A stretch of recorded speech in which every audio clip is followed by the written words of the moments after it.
हो जाती है, जिसमें हजारों लोगों की हानि भी हो जाती है ना, काफी लोग दुर्घटना से ग्रस्त हो जाते हैं। भूकंप, अब इसमें कुछ हमने आपदाएं लिखी है, जैसे कि भूकंप। भूकंप क्या है? भूमि में जो कंपन हो रहे हैं, भूमि में कंपन है, उनको भूकंप कहते हैं। इसी है ना डेफिनेशन। केवल थोड़ी सी लाइन है आपकी, भूमि के कंपन को भूकंप कहते हैं। लर्न कर सकते हैं ना आप आराम से, यस में समझ के। भूमि यानी भूकंप, भूमि को कपना भूकंप कहलाता है। ठीक, अब भूकंप से बचने के क्या क्या उपाय हैं, हम ये आपको बताएंगे। भूकंप से बचने के लिए देखो, एक जो वाइब्रेशंस हो रहे हैं उसकी वजह से जमीन हिल रही है या छत हिल रही है, तो इसके लिए आप क्या करेंगे? ये जैसे डेस्क है, तो डेस्क के नीचे बैठ सकते हैं, इसको कस के पकड़ के बैठ सकते हैं। कोई ऐसी चीज हो, है ना, कैसे बैठेंगे बताइए? हाँ, इस तरह से पकड़ के बैठ जाएंगे। कोई बेड भी हो सकता है, कोई मजबूत चीज के नीचे बैठ सकते हैं, है ना। और क्या हो सकता है, जैसे आपको एक तरफ आपकी सीढ़ियां हैं और एक तरफ लिफ्ट दी गई है, तो आप किससे जाना पसंद करेंगे, सीढ़ियों से या लिफ्ट से? सीढ़ियों से। सीढ़ियों से। भाई लिफ्ट का गड़बड़ हो गई तो आप वहीं फंसे रह जाओगे ना, तो इसलिए आप सीढ़ियों से उतरिए। कोई मजबूत आपका मकान है, बिल्डिंग है, तो आप उसी में ही रह लोगे, ठीक है। लेकिन अगर वो कमजोर बिल्डिंग है तो वहां से निकलोगे या वहीं रहना पसंद करोगे? निकलेंगे ना वहां से, क्योंकि वो कमजोर बिल्डिंग है, उसके टूटने के ज्यादा चांसेस हैं, तो आप वहां से निकल के कहीं दूसरी जगह शिफ्ट हो जाएंगे। और कहाँ जाएंगे? अगर बाई चांस निकल के भी जा रहे हो तो किधर जाएंगे? किधर जाएंगे? खुले मैदान में। क्योंकि खुले मैदान में क्या है, बिल्डिंग जो है आपके ऊपर गिरने का खतरा भी नहीं रहेगा, है ना। खुला मैदान सही रहता है उसके लिए। जनजीवन, क्योंकि भूकंप से काफी लोगों की धन धन की दोनों की हानि होती है ना। एक तो बिल्डिंग गिरेगी, ऊपर से लोग भी दब जाएंगे, तो इस तरह से नुकसान काफी हो जाता है। तो इससे बचने के लिए उपाय आपको पता होने चाहिए, ठीक है बेटा। और बताइए, और क्या कर सकते हैं भूकंप से बचने के लिए? बताइए, भूकंप से बचने के लिए और क्या किया जा सकता है? ध्यान करिए। हाँ, पेड़ के नीचे या बिजली के खंभे हैं, लट्ठे हैं, उनके नीचे ना आया जाए, ठीक है। क्योंकि ये बिल्कुल आप अब आगे देखते हैं। आग भी एक ऐसी नॉर्मल चीज हो गई, जैसे कि आपको लग तो रहा होगा, लेकिन इससे बहुत सारा नुकसान, अगर ये ज्यादा फैल जाती है तो बहुत नुकसान हो जाता है। जैसे कई बार लोगों की लापरवाही की वजह से खेत खलिहान, घर, दुकानों आदि में आग लग जाती है। आग लग जाती है तो तुरंत कॉल भी की जाती है ना। तो और बताइए, आग लगने से काफी सारे नुकसान भी हो जाते हैं, काफी नुकसान हो जाती है। दिवाली पे देखा होगा, बम पटाखे दुकानें जो होती हैं वो जल जाती हैं, और भी देखे होंगे फैक्ट्रीज वगैरह जल जाती है, लोगों की लापरवाही की वजह से ऐसा होता है। तो इसके लिए सावधानी रखी जाती है और तुरंत इसका इंतजाम किया जाता है। नेक्स्ट है बाढ़। बाढ़ यानी कि किसी रिहायशी क्षेत्र का जलमग्न होना। जलमग्न मतलब पूरी तरह से वो क्या है, जल में डूब जाना, क्या कहलाता है? बाढ़ कहलाता है। बाढ़ का उल्टा हो गया सूखा। सूखा पड़ना, सूखा पड़ना उसका उल्टा हो गया, है ना। सूखे में क्या होगा?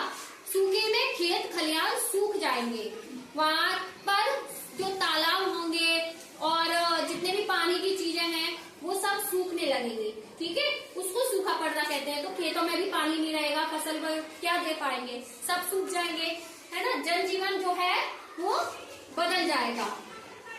नेक्स्ट है ज्वालामुखी विस्फोट। ज्वालामुखी विस्फोट में क्या होगा? ये जो ज्वालामुखी, जैसे एक बैरन द्वीप पर ज्वाला, भारत में तो एक ही है बैरन द्वीप पर, तो वो जो ज्वालामुखी विस्फोट होता है, तो हाँ, पृथ्वी के अंदर से पिघली हुई चट्टान का सतह पर आ जाना। तो अंदर से जो है वो सतह पर आ जाएगा, तो ज्वालामुखी विस्फोट कहेंगे उस चीज को, ठीक है। काफी लावा निकलता है, गरम गरम लावा, तो उससे क्या है, जो भूमि होती जाती है, खेत फसलें उस टाइम पर खराब हो जाती हैं, और इससे जो आग निकल रही है, धुआं निकल रहा है, तो वो गैस में ऐसे में सांस लेना तक वो हो जाता है, क्योंकि SO2 गैस निकलती है, तो इससे सांस लेना भी दुर्लभ हो जाएगा। ठीक है, ऐसे में ज्वालामुखी विस्फोट के टाइम पर तो दूर से ही मैंने दिखाया भी था आपको किस तरह से विस्फोट होता है इसका। और लेकिन इसके फायदे भी होते हैं, जैसे बाद में जाके ये जो भूमि होती है उसकी जो राख होती है, ज्वालामुखी विस्फोट के बाद में जो राख हो जाती है, तो उससे भूमि जो है उपजाऊ भी हो जाती है, किसानों के लिए फायदेमंद भी है ये चीजें। और काफी सारे जो खनिज तत्व होते हैं वो भूमि के अंदर से बाहर निकल आते हैं। ठीक है, फायदा भी है, नुकसान भी है ज्वालामुखी विस्फोट से। ठीक, तो ये भी हमारी प्राकृतिक आपदा में आएगा, ये भी आपकी प्राकृतिक आपदा है। हाँ, आग लगना एक वैसी आपदा हो गई, मानव जन्य आपदा हो गई, जिसमें अगर वनों में अपने आप से आग लग रही है, बिना किसी हस्तक्षेप से टकराने से लग रही है, पेड़ों के टकराने से, तो वो तो आपकी किसमें आ जाएगी, प्राकृतिक में। अगर मानव की उसमें वो है तो वो मानव जनित आपदा होगी। नेक्स्ट है भूस्खलन। भूस्खलन किसे कहते हैं?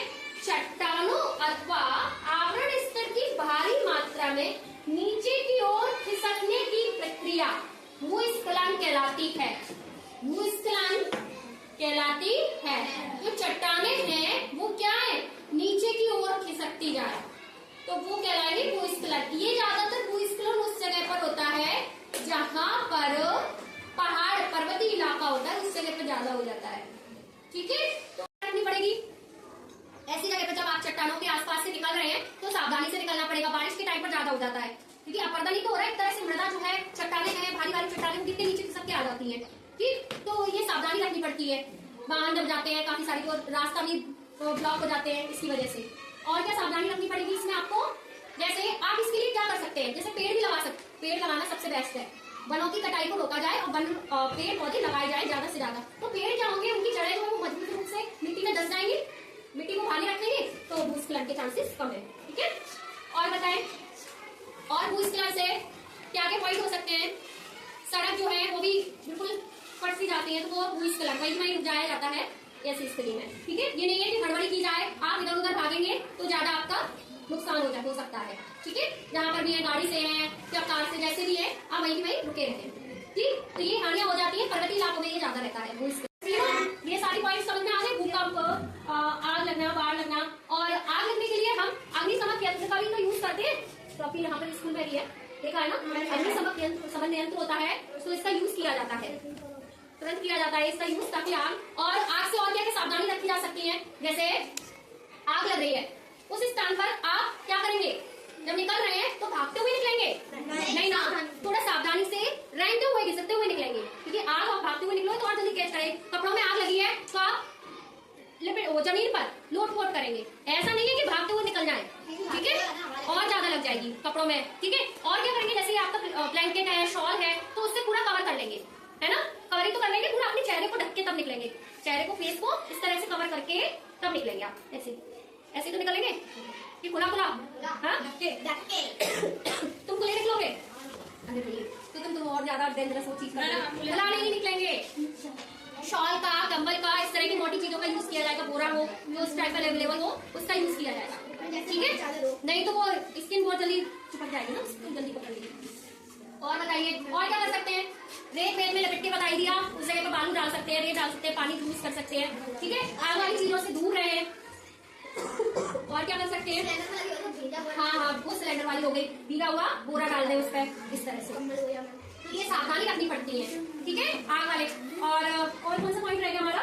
आग वाला हो गया, बाढ़ वाला। हाँ, बाढ़ में भी ये वाला पॉइंट नहीं बता पाया हमने कि बाढ़ जब आती है तो बिजली के जो स्विचेस हैं, बिजली या तार है, उनके पास जाना पसंद करेंगे या फिर क्या करेंगे?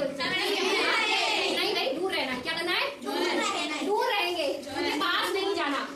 ठीक है, पास नहीं जाना है, क्योंकि इसे आपको ही फिर काम होगा।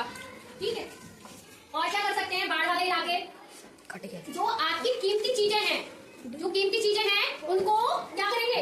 संभाल के ऊंची जगह पर रखेंगे। ठीक है, क्या रखेंगे?